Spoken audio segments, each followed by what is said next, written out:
Bom dia. Antes de eu começar a falar, eu queria que a gente passasse alguns segundos, pelo menos, contemplando aqui um ícone da Trindade no nosso meio. Sabe onde está? Olha esses vasos aqui.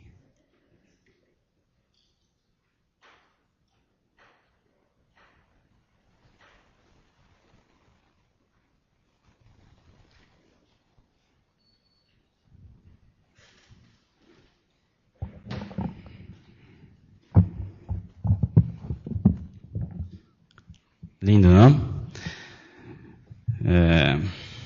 Isso é bem providencial, porque hoje nós vamos continuar uma conversa que a gente começou um tempo atrás sobre a Trindade, a relação Deus Pai, Deus Filho e Deus Espírito Santo, que é tão unida, que é tão ao mesmo tempo singular nas suas pessoas, que a gente diz que é um, ao mesmo tempo que dizemos que é três, e ela se entende nessa eterna amizade das pessoas do Espírito Santo, do Filho e do Pai, de modo que quando a gente vê uma arte assim, eu não sei quem foi a Ruth? Foi, né? Você pensou nisso, Ruth? Não? Tá vendo? Nós temos no nosso mais inconsciente sim. Uhum.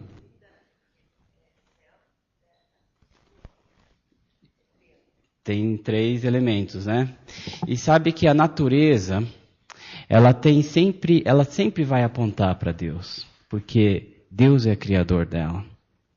As artes, quando ela é bela, ela aponta para Deus e aponta para a sua essência trinitária. Né, Ruth? Graças a Deus pela inspiração que você recebeu, viu? E sabe que essa questão da Trindade, ela vai se tornando cada vez mais prática, cada vez menos abstrata, menos um conceito de como se a Trindade fosse igual a um ovo, né? Como eu disse, tem gente que ensina assim, infelizmente, que é um ovo, mas são casca, gema e clara, né? Essas coisas não ajudam para nada. Mas quando a gente começa a perceber sinais da presença do Deus triuno da graça, se movimentando na sua criação, se movimentando nas nossas relações, aí a gente começa a criar, vamos dizer assim, caldo mais grosso na nossa vida, né? A doutrina da Trindade. E hoje a gente vai tentar trazer um pouco dessa prática da doutrina da Trindade para dentro das nossas amizades. Das amizades que a gente pode chamar das amizades espirituais. Dessas amizades que, na verdade, nos definem e nós definimos os nossos amigos, porque assim é o Deus triuno da graça, e é assim que funciona a pericorese da Trindade. Não é? Eu vou usar para vocês ainda aprendendo. Né? Essa interpenetração onde um identifica o outro. Né? Então, nós vamos entrar nesse tema. Eu quero já te convidar de novo a nós relermos em João 15.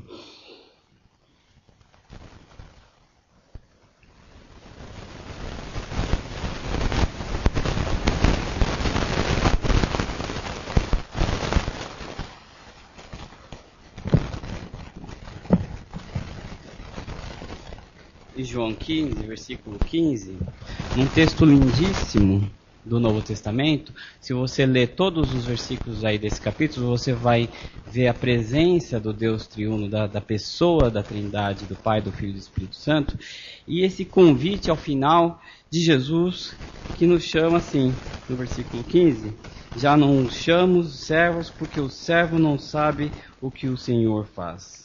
Em vez disso, eu os tenho chamado amigos, porque tudo o que ouvi de meu Pai, eu lhes tornei conhecido. Esse convite, então, que Deus nos faz para dentro dessa amizade que já existe nele. Essa eterna amizade que já existe no próprio Deus. Então, quando nós fomos criados segundo Gênesis, capítulo 1, versículo 27, a imagem e semelhança de Deus. Mas que Deus? O Deus Criador e Triuno. Esse Deus de eterna amizade, esse Deus pericorético. E quando nós somos então criados à sua imagem e à sua semelhança, somos criados no nosso DNA, na nossa essência, nossa existência, da mesma forma, somos criados para entrarmos numa relação de eterna amizade, porque Deus é Deus triuno.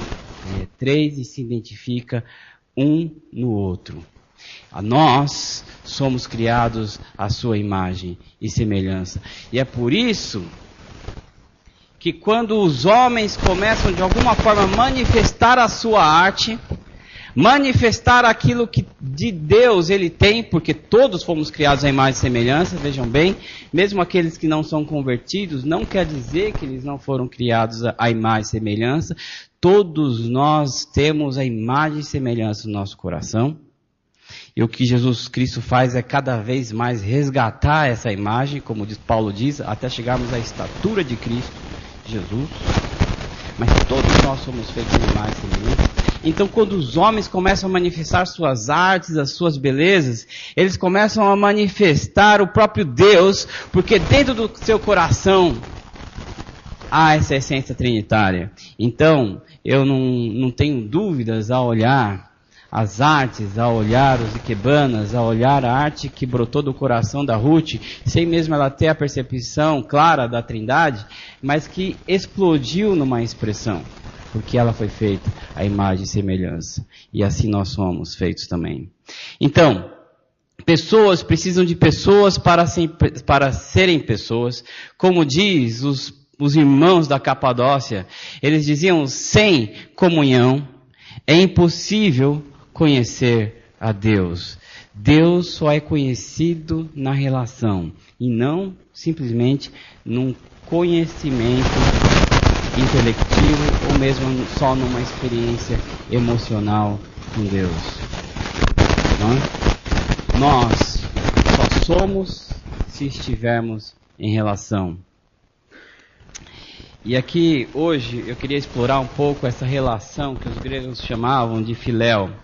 Essa relação que se dá entre amigos, essa relação que se dá numa livre escolha, que se dá na contingência das pessoas, que se dá entre os iguais, porque isso é filéu. Sabe que ninguém é amigo de alguém que você não se sente igual, porque aí, se você se sente igual, ou se você não se sente igual, ou você está numa situação de dominação, ou você está numa situação de dominado. Então o amor filéu é colocado, mesmo dentro da palavra, como um amor de igualdade, um amor de escolha, de dupla escolha, de duplas liberdades. E é por isso que o homem foi criado à imagem e semelhança e com a livre escolha. Ele foi criado para ser amigo de Deus. E amigo quer dizer que há duas vias, quer dizer que há igualdade. E é por isso que homens e mulheres não devem se dominar, mas devem ser amigos.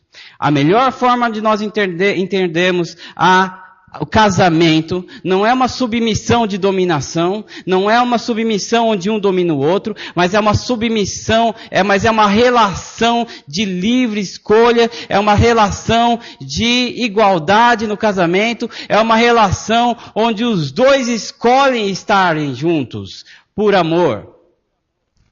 E um só é enquanto o outro é. Não é? Eu acho muito complicado aquele negócio. O homem é a cabeça, mas a mulher é o pescoço. Ele é, né? É o tipo de para dar um jeito num negócio que não funciona. Não é? A questão é, homens, como Jesus diz, como se você não amar tua esposa, bau. Não é? E mulheres, se vocês não respeitarem e amarem também seus maridos, também não vai dar certo. É uma relação de amizade, assim como é a relação de Deus. Sabe que tem gente que acha que Deus Pai é melhor que Deus Filho e Deus Filho é melhor que Deus Espírito Santo. Essa relação hierárquica que a gente vai criando nas nossas relações de amizades não é uma relação trinitária, não é uma relação pericorética. Não existe relação hierárquica, autoritativa dentro da Trindade. Nós, na nossa relação amorosa, nas relações entre amigos, entre esposos e esposas, somos criados para a igualdade. Não é? Obviamente, a natureza humana deu dons e talentos para o gênero masculino e deu outros dons e talentos para o gênero feminino. Apesar de que a cultura toda deturpou, né? Achou que a mulher só tem dom para lavar roupa e cozinhar. Por exemplo, a Ana não tem nenhum desses dons. Mas tudo bem, a gente está numa cultura que ela não precisa ter. Mas imagina se ela vivesse antigamente, não é? E a gente então vai sendo contraído com essas dimensões do que um deve ser, do que um deve fazer, do que o outro deve fazer, e a gente perde o principal conceito do amor filial, que é o amor que acontece na livre escolha, sem dominação. Sem dominação. Não é? Nem Deus não quis fazer isso com a gente. Por isso que Jesus, ele nos chama de amigos, porque no final nós escolhemos estar com Jesus, assim como ele escolheu estar com a gente. Mas aí, olha, o grande mistério é o seguinte, porque Deus é Deus, ele não é igual. Ele não é igual a mim. E aí eu quero te convidar a ler um dos trechos também mais lindos que eu acho, que está em Filipenses capítulo 2.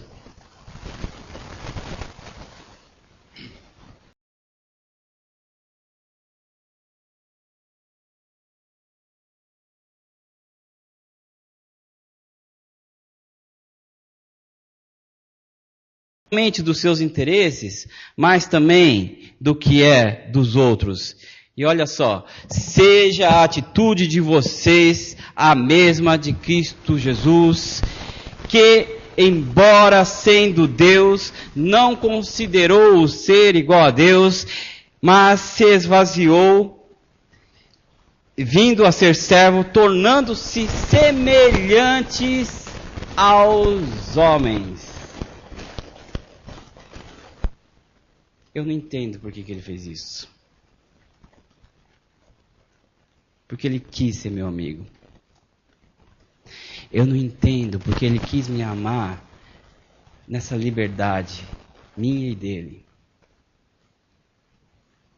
E é por isso que é o Filho que nos chama de amigo. Porque é o Deus encarnado. O Deus que desceu ao nosso nível. O Deus que botou o pé no chão de areia. Porque ele queria ser semelhante aos homens.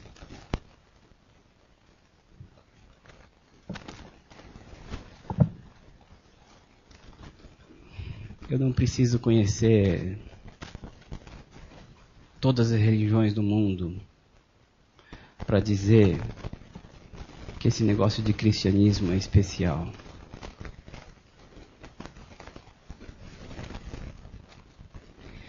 Deus não usurpou, ou seja, não tomou para si o direito de permanecer sendo Deus lá, mas assim mesmo se esvaziou, tornando-se em forma de servo e em semelhança aos homens.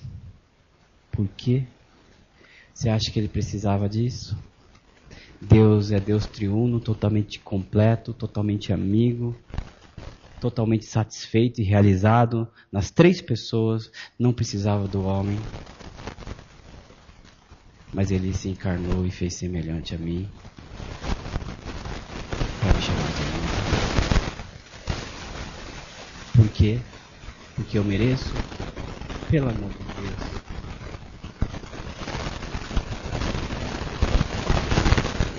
Deus sabe. Se você for honesto com você hoje, Deus sabe e você sabe. que a gente não merece isso. Que a gente é tão falho. Que nós somos tão egocêntricos e egoístas. Que por mais que a gente tente ser bom, fazer o máximo de bem, a gente sempre tem os nossos monstrinhos aqui guardados dentro do nosso coração.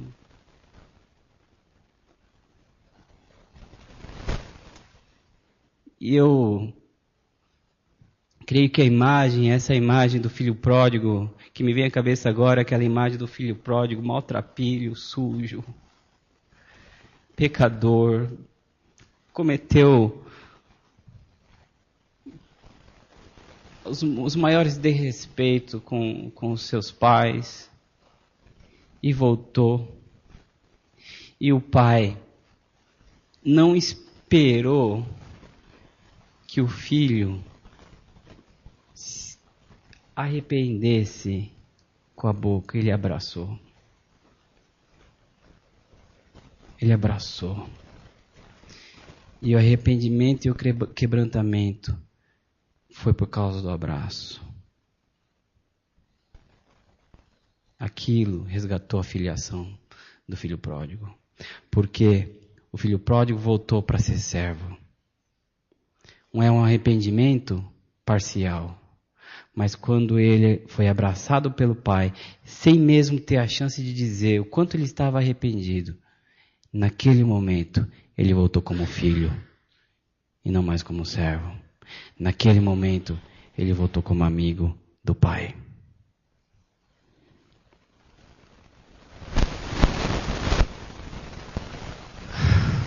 Que felicidade. Tem que dar um suspiro, né? Eu acho assim, tem que dar um suspiro, porque essa angústia, às vezes, que nós sentimos, de tanta inadequação com os nossos ideais, de tanta inadequação com o padrão de santidade estabelecido, essa inadequação toda na presença do Deus triuno que nos chama de amigos, nos acalma. Nos coloca na esteira da nossa humanidade, da filiação com Deus Pai. E aí você levanta a poeira e diz assim, vamos para a próxima. Deus, vai me ajudando aí. Vai me ajudando aí, eu estou aprendendo. Estou aprendendo a ser teu amigo, estou aprendendo a ser teu filho. E eu quero deixar um pouquinho mais prático aqui, fazer um exercício agora com você, bem rapidinho, para que a gente tenha um pouco de consciência do quanto nós nos relacionamos e de que maneira nós estamos abrindo o nosso coração para essa relação que Deus tem com a gente, que nos convida a ter com os outros. Nós temos, para fora dessa relação de amizade, algo que nós podemos chamar de funcionalidade. Não é? Alguns podem chamar isso de relações utilitárias. Alguns podem até chamar isso de rede de relacionamentos. Você pode chamar isso de networking. Não é? É necessário? É claro que é necessário. É necessário para o teu emprego. É necessário para a tua clientela. Por isso que tá aí. Vamos botar ela aí, ok?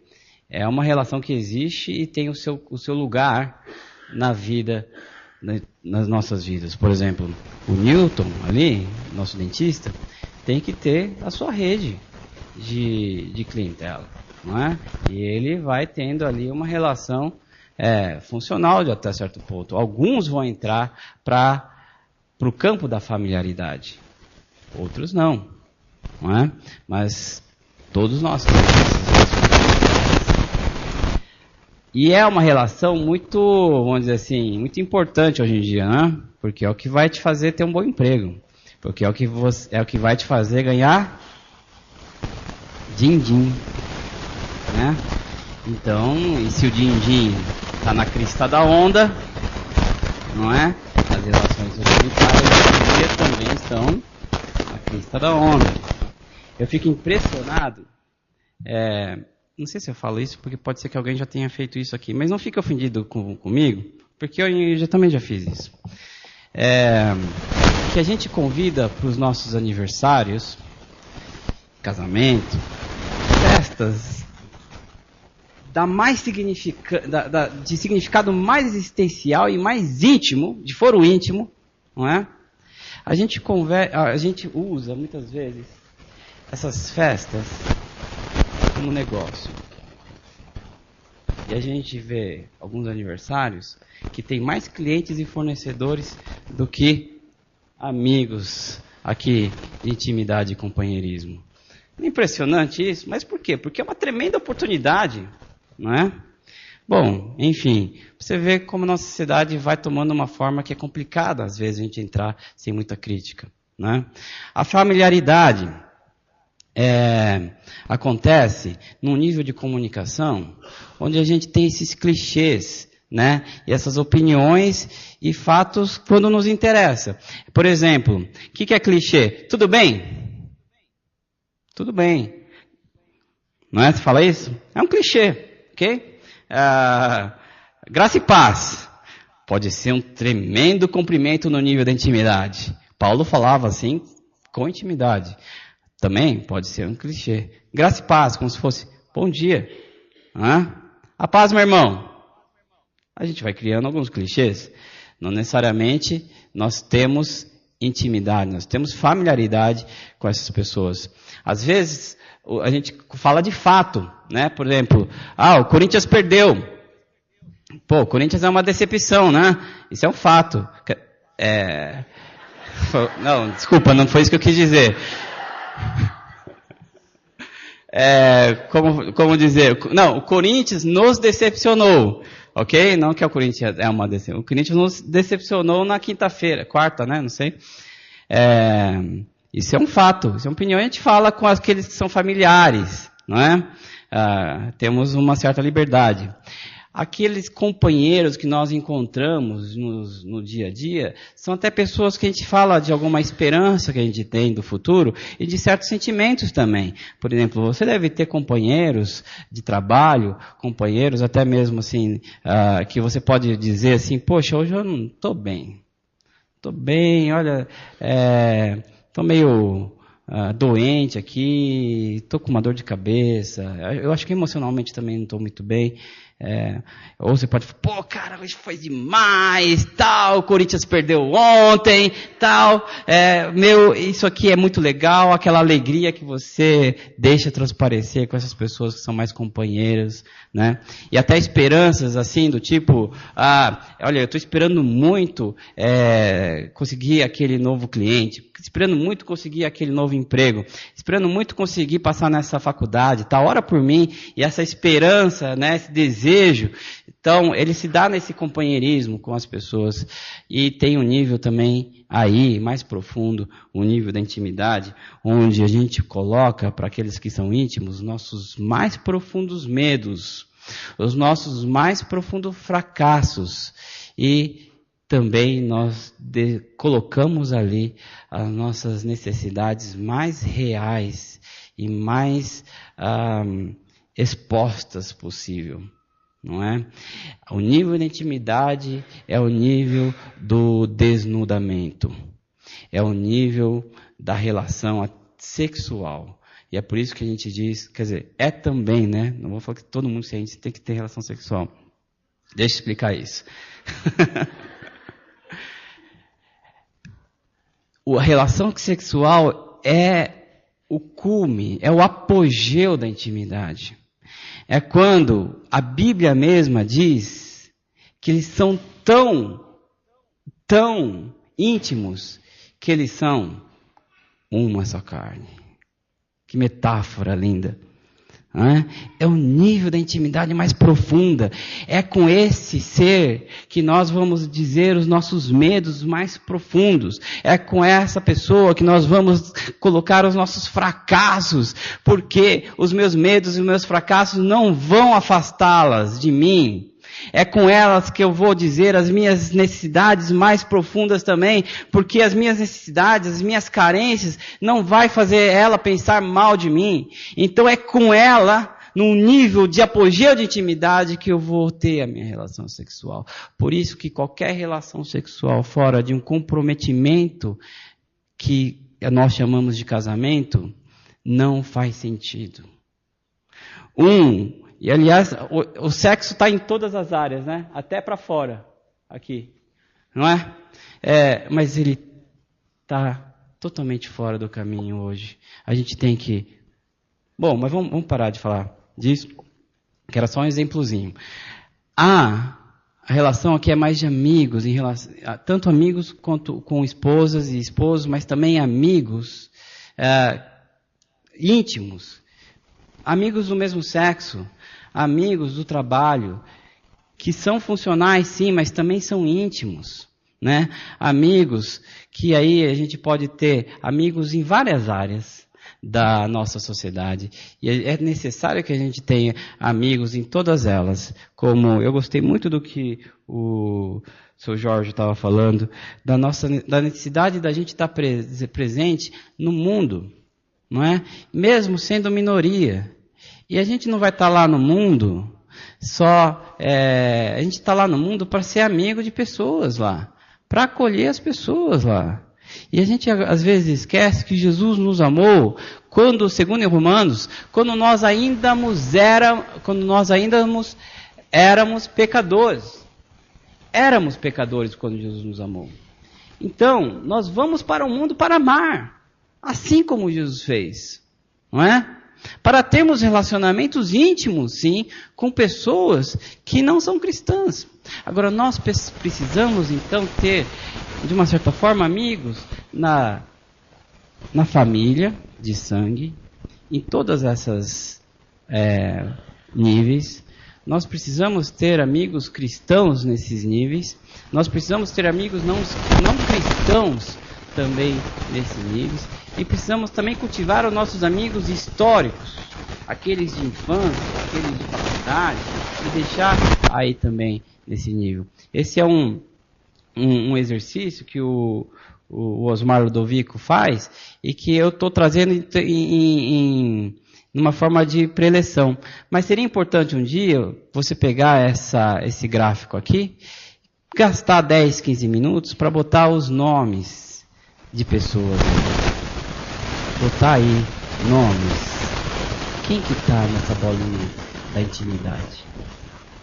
Espero que você comece com a tua esposa. Tem que estar, senão você tem um problemão. Coloca aí. Mas também, quem mais?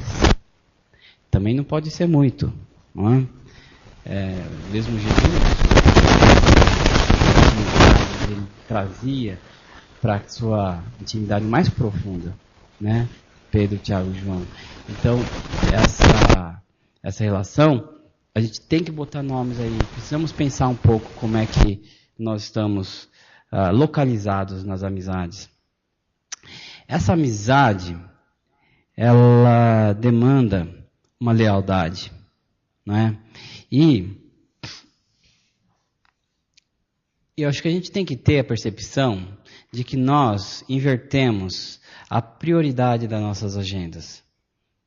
Por quê?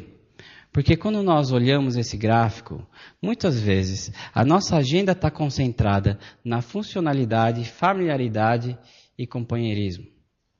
É ver muitos de nós que somos ausentes na nossa própria família, que somos ausentes na relação com os nossos filhos, que somos ausentes na relação com as nossas esposas, que somos ausentes com a relação com os nossos companheiros mais chegados, com os nossos amigos mais íntimos. Sabe por quê? Eu acho que o Stephen Kunitz, ele teve uma sacada impressionante num texto que é esse intitulado Amor e Lealdade, e ele diz assim: olha, a lógica diz que deveríamos ser leais com as pessoas que nos amam, mas na prática fazemos justamente o contrário. E essa frase está colocada numa numa historinha que ele escreve. Eu quero rapidamente contar essa história que, na verdade, assim, é um convite a uma reflexão através de uma hipótese. Porque ele diz assim, imagina que o seu filho de 12 anos mostra um enorme interesse em assistir um filme que vai ser lançado daqui 4 semanas, porque eles estão lendo um livro que virou filme e vai ser lançado daqui 1 mês. Todos da escolinha dele estão lendo esse livro, e então você tem uma sacada como pai, como mãe, e diz assim, filho, vamos fazer o seguinte, daqui 4 semanas vai ser a estreia, não vai? A gente vai na estreia. A gente vai na estreia, que vai ser no sábado, nós vamos lá, eu e você, só nós. Que golaço, o Stephen Curtis diz, você ganhou. Ele vai ficar 1 mês esperando aquele filme. Ele vai ser um dos primeiros da classe a ver o filme. Na segunda-feira, ele vai fazer uma rodinha ao redor dele e vai dizer como foi o filme que a classe toda leu. Então, 1 semana se passa, 2ª semana se passa, 3ª semana se passa. E quando então chega sexta, à tardezinha, no expediente dele, o colega dele fala assim, olha, sábado de manhã, nossa turma aqui vai se encontrar para jogar futebol. E vai estar lá os diretores da nossa empresa. É importantíssimo. É importantíssimo. Pô, você ficou super animado, falou assim, vamos lá. Vamos lá, é peladinha, a gente vai jogar essa bola aí e vamos fazer um network e tal. É importante estar lá. Esqueceu que você tinha prometido ir no filme com teu filho.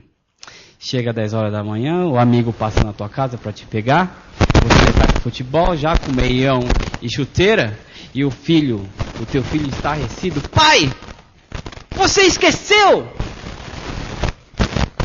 E aí o Curtis então coloca 2 possibilidades do que você pode fazer nessa hora. Ele diz assim, o que você faria numa situação dessa? Primeiro, você diz que não vai mais no futebol, pede 1000 desculpas aos amigos, e diz que vai explicar para os diretores que você tinha combinado de ir no cinema com teu filho. Segunda possibilidade. Você pede 1000 desculpas ao seu filho, explica a situação, que é uma reunião muito importante do seu trabalho, diz que o teu chefe vai estar lá e que semana que vem vocês vão para o filme e você vai dar pipoca gigante para ele. Qual das duas você escolhe?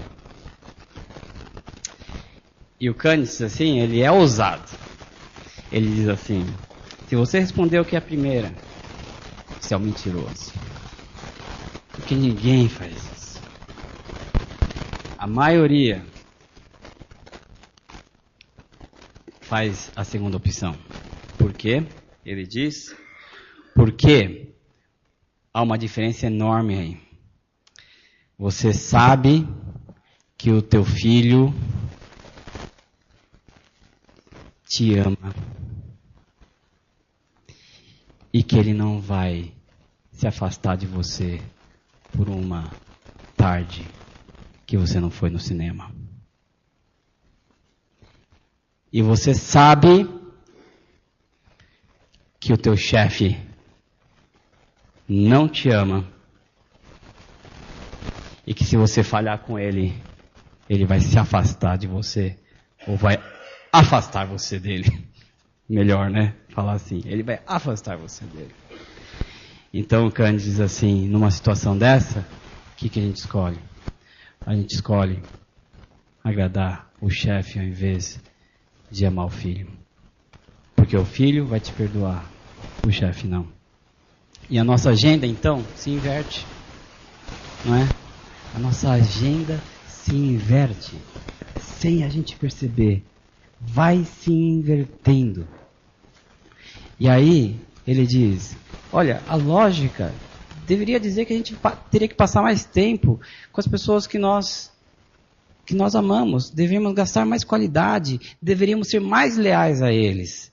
Mas na prática é justamente o contrário, porque aquele que não nos ama é quem nós precisamos mais agradar.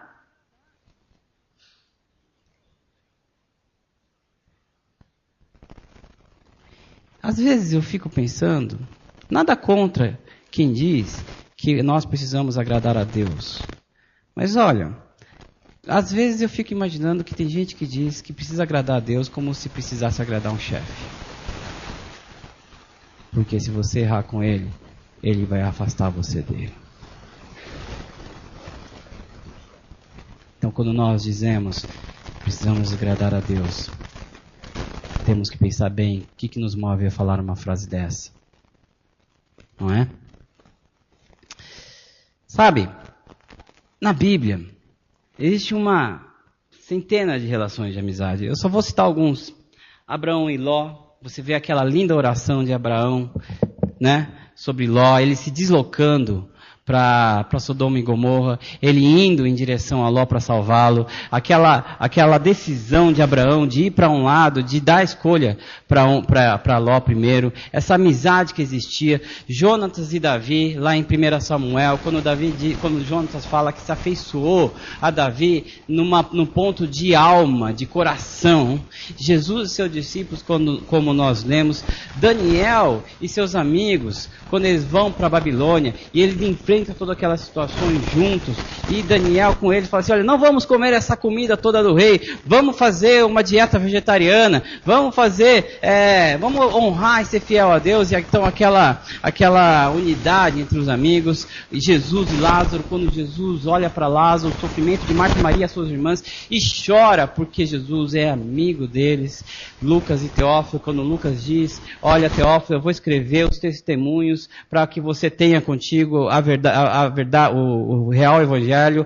Paulo e Priscila, quando Paulo coloca o seu coração em agradecimento a Priscila pela hospitalidade de Áquila e Priscila, quando eles abriram a casa deles para receber Paulo muitas vezes, e Paulo e Filemão e Onésimo, que até já foi uma pregação aqui, onde Paulo conhece Onésimo lá na prisão, preso em Roma, intercede a Filemão, seu ex-senhor, por Onésimo, que era seu escravo, dizendo, Filemão, aceita Onésimo de volta, porque ele é meu amigo. Você, Filemão, que é meu amigo também, aceita Onésimo. E façamos essa rede, não uma rede utilitária, não um networking, mas façamos essa rede perigosa. Essa rede.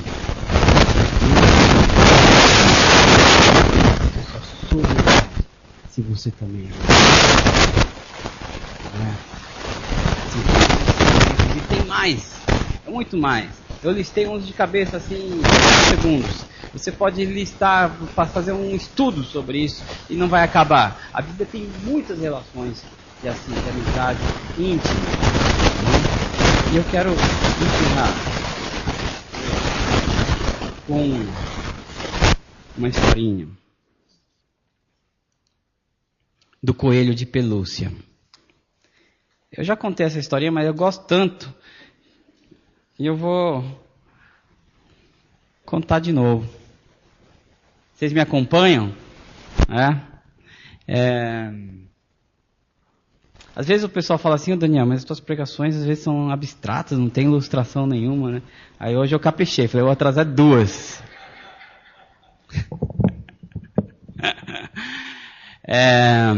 Esse coelho de pelúcia. Olha, essa história é linda, gente.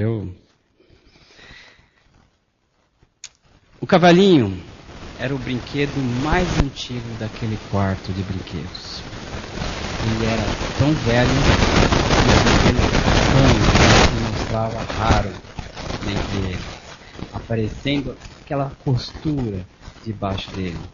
A maior parte dos pelos de sua longa cauda já havia caído. Ele era bastante experiente e pois já vira inúmeros brinquedos automáticos, brinquedos modernos, passando por aquele quarto de brinquedos, mas quase todos eles morreram. Ele sabia. Todos não passavam de meros brinquedos. Nunca passariam disso. Pois a magia daquele quarto tinha alguma coisa onde os brinquedos se tornavam reais, verdadeiros, quando eles eram amados. E somente aqueles brinquedos velhos e sábios e experientes como o cavalinho compreendiam bem aquilo. Então, esse coelhinho novo de pelúcia que chegou naquele quarto, perguntou para o cavalinho: o que é ser de verdade? E o cavalinho disse: olha, ser de verdade não tem nada a ver com a forma que nós somos feitos. Não tem nada a ver se você é de corda ou se você é de pilha. Se você é de controle remoto ou se tem fiozinho. Ser de verdade é uma coisa que acontece quando uma criança nos ama durante muito tempo e não apenas quer brincar com a gente, mas nos ama realmente, então passamos a ser de verdade. E o coelhinho: mas isso dói? E o cavalinho: às vezes dói. Mas quando a gente é de verdade, não nos importamos tanto com a dor.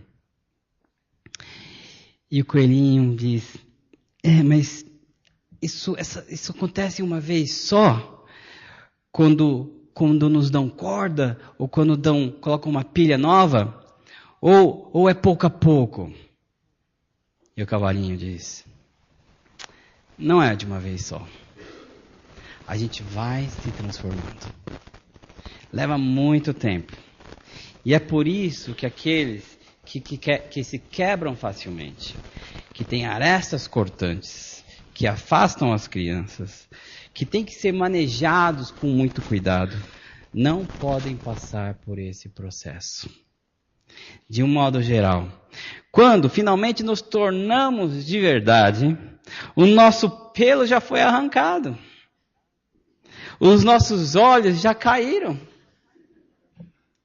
E estamos com as juntas todas soltas. Estamos surrados, velhinhos. Mas nada disso tem importância, disse o cavalinho. Porque depois que somos de verdade, não somos mais feios, a não ser para as pessoas que não entendem essas coisas.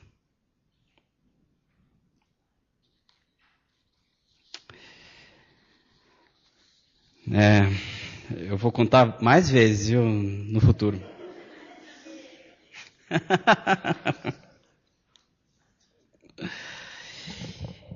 Jesus Cristo, Ele é o exemplo supremo da verdade. Jesus Cristo, Ele é a suprema verdade. Ele é aquele que se fez e se desgastou. Se Ele fosse um cavalinho, Jesus Cristo teria sem cauda, o cavalinho. Estaria meio sem pelo. Estaria com as juntas soltas. Porque Jesus Cristo é a suprema verdade. E é por isso que Ele quer se encontrar com você hoje. Para que você seja verdade assim como Ele é verdade. Para que você seja um homem, uma mulher bem-sucedida nas suas relações, assim como o Deus triuno da graça é eterna, relação amorosa, completude e de satisfação e realização.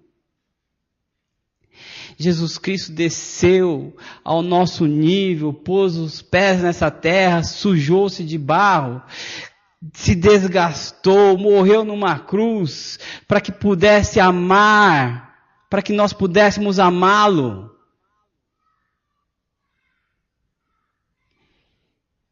E Jesus Cristo hoje, então, me convida e te convida a ser amigo dele. Então, precisamos nos render a esse convite gracioso de Jesus Cristo. Você não merece ser amigo dele.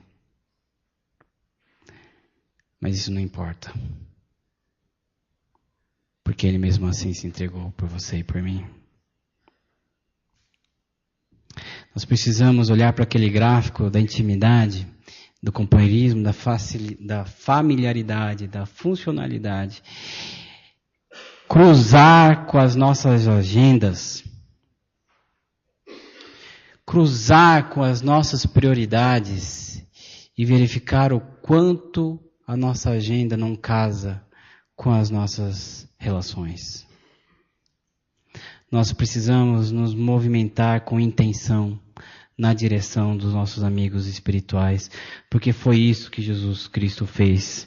Ele não precisava, mas ele quis, teve a intenção, não usurpou o ser igual a Deus, mas a si mesmo se humilhou, fazendo-se servo e tornando-se a semelhança de homem.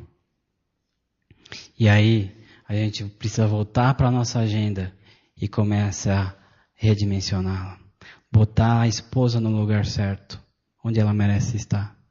Botar os filhos no lugar certo, onde eles merecem estar.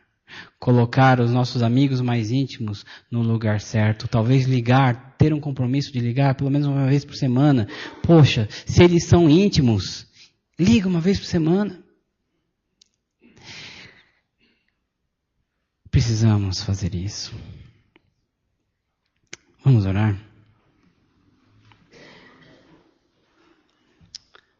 Senhor, nós queremos pedir a Tua ajuda nesta manhã,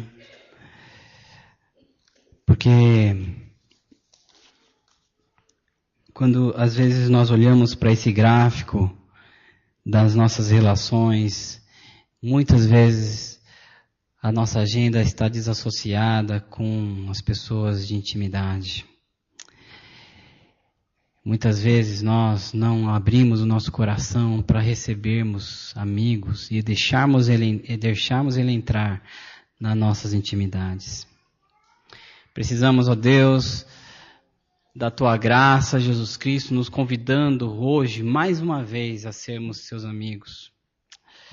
Precisamos nos converter novamente ao Filho, que nos mostra o Pai através do Espírito.